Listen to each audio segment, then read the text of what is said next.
हिंदुस्तान का अगर भला करना है, मैं साफ इस बात को समझता हूं,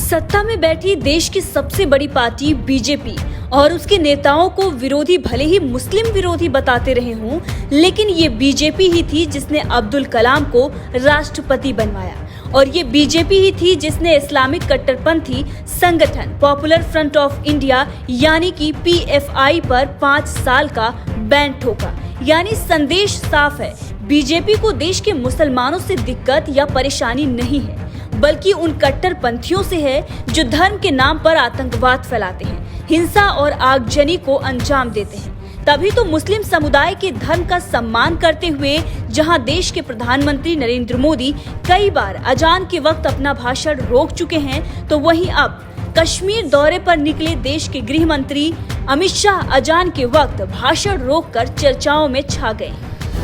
मस्जिद में कुछ चल रहा है क्या? हो गया? दरअसल बुधवार को गृह मंत्री अमित शाह कश्मीर के बारामूला में भाषण दे रहे थे, तभी अचानक उन्होंने अपना भाषण रोक दिया और मंच पर बैठे कुछ लोगों से पूछने लगे कि मस्जिद में कुछ हो रहा है क्या। जब अमित शाह को पता चला कि मस्जिद में नमाज हो रही है, तो उन्होंने कुछ देर के लिए अपना भाषण रोक दिया और नमाज खत्म होते ही अमित शाह बोले, मुझे चिट्ठी मिली थी कि मस्जिद में प्रार्थना का समय हुआ है, अब समाप्त हो गया है, अगर कहें तो स्पीच फिर से शुरू करूं। अमित शाह ने जैसे ही जनता से दोबारा भाषण देने की इजाजत मांगी, पूरी जनसभा जैसे तालियों की गड़गड़ाहट से गूंज गई। सबसे पहला काम मोदी जी ने गांव तक जमहूरियत को पहुंचाने का किया है। पहले कश्मीर के अंदर जमहूरियत की व्याख्या थी 3 परिवार, 87 विधायक और 6 सांसद, और आज मोदी जी ने 5 अगस्त के बाद जम्मू कश्मीर में जमहूरियत को जमीन तक, गांव तक पहुंचाने का काम किया है। और आज घाटी और जम्मू दोनों क्षेत्र में 30,000 से ज्यादा लोग पंचायत, तहसील पंचायत और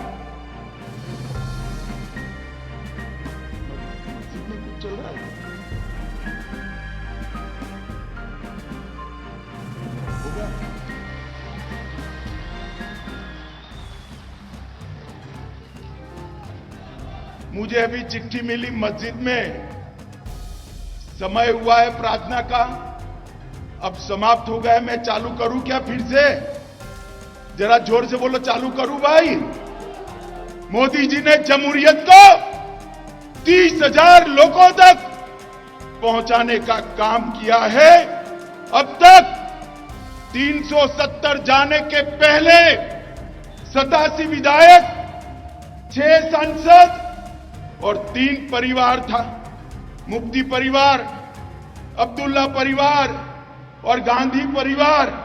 और अब मोदी जी ने लोकतंत्र को गांव के पंच, सरपंच, बीडीसी और जिला पंचायत तक पहुंचाकर 30,000 लोगों को जोड़ने का काम किया है मित्रों, 30,000 लोग। मित्रों, आज तक ये 3 परिवारों ने भ्रष्टाचार रोकने के लिए पूरे देश भर में एंटी करप्शन ब्यूरो था, मगर ये 3 परिवारों ने मेरे जम्मू कश्मीर के अंदर एंटी करप्शन ब्यूरो को घुसने नहीं दिया था। मैं समझ नहीं पाता क्यों घुसने नहीं दिया। जब यहां आया 1 साल पहले, एक जर्नलिस्ट ने कहा कि साहब एंटी करप्शन ब्यूरो अगर बनेगा तो वो के वो ही धर लिए जाएंगे, वो भला क्यों करेंगे? मुझे बताओ माताओं, भाइयों, बहनों, इतनी बड़ी संख्या में उपस्थित हो, गरीबों का पैसा भ्रष्टाचार की भेंट चढ़ना चाहिए क्या? जरा जोर से बोलिए, चढ़ना चाहिए क्या? मोदी जी ने तय किया है गरीबों का पैसा गरीब तक पहुंचेगा। मित्रों, आज मैं पूछने आया हूं फारूक साहब और महबूबा जी को, आप हिसाब लाइए 70 साल तक ये 3 परिवारों ने शासन किया, कितना इन्वेस्टमेंट आया जम्मू कश्मीर में, कितनी इंडस्ट्री आई, कितने कल कारखाने लगे, कितने युवाओं को रोजगारी मिली।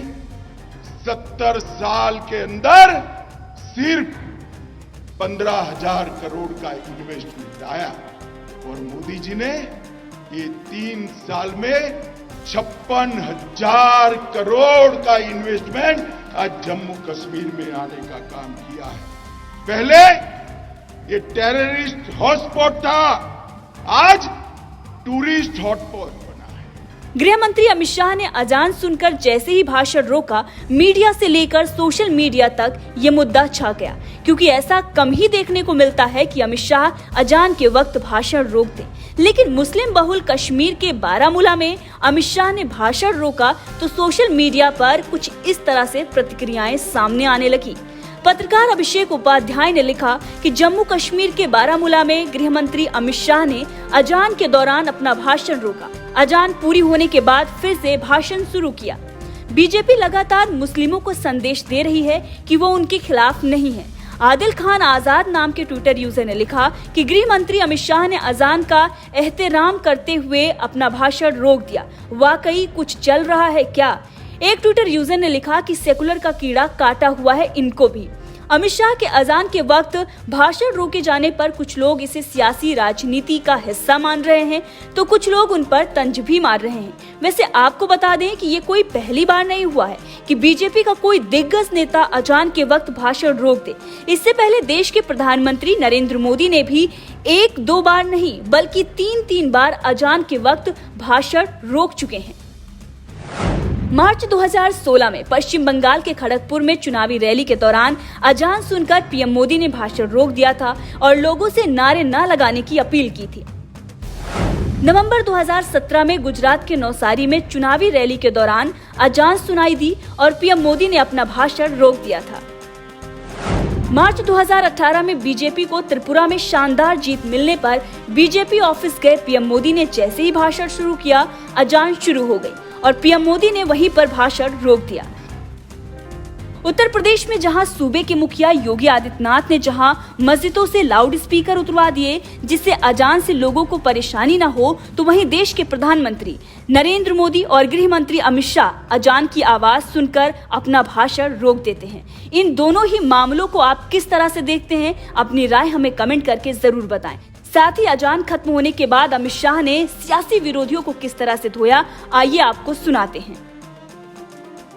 पहले ये टेररिस्ट हॉटस्पॉट था, आज टूरिस्ट हॉटस्पॉट बना है। मित्रों, कश्मीर में घाटी में सबसे ज्यादा साल के 6 लाख सैलानी आया करते थे। आज मैं यहां पर अक्टूबर में आया हूं, जोर से ताली बजाइएगा।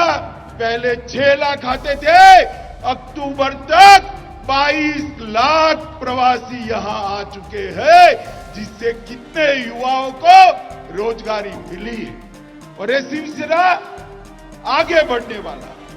पहले क्या दिया घाटी के युवाओं को, मैं बताता हूं आपने क्या दिया। महबूबा जी, फारूक साहब, आपने घाटी के युवाओं के हाथ में पत्थर पकड़ा है,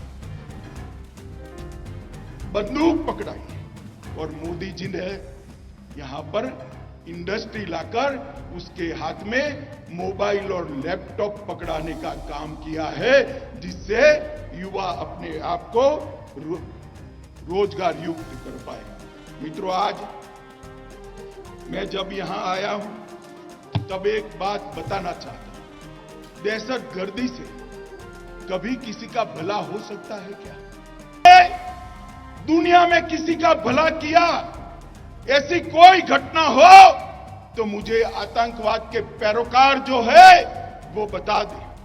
दहशतगर्दी से किसी का भला नहीं हो। जम्मू कश्मीर के 42,000 लोग 90 से लेकर आज तक दहशतगर्दी के भेंट चढ़ गए, आतंकवाद के भेंट चढ़ गए।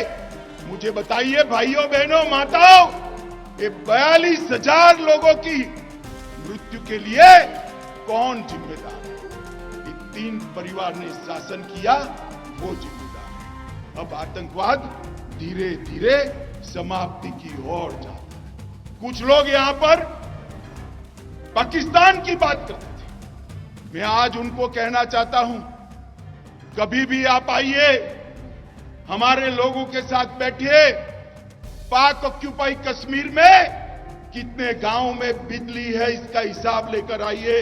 मैं बताता हूं, आज हमारे कश्मीर के अंदर हर गांव में बिजली पहुंच चुकी है। माताओं, भाइयों, बहनों, भगवान न करे आपके घर में कोई बीमारी आ जाए तो मोदी जी ने 5 लाख तक का इलाज पूरा फ्री ऑफ कॉस्ट कर दिया है।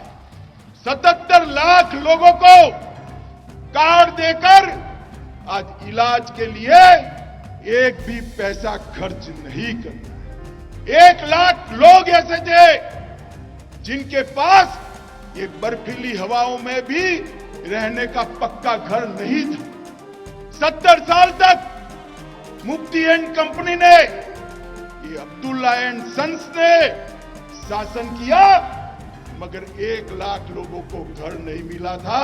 मोदी जी ने 14 से लेकर 22 तक कश्मीर में और जम्मू में 1 लाख लोगों को घर देने का काम किया है। मित्रों, ये सबसे बड़ी उपलब्धि है।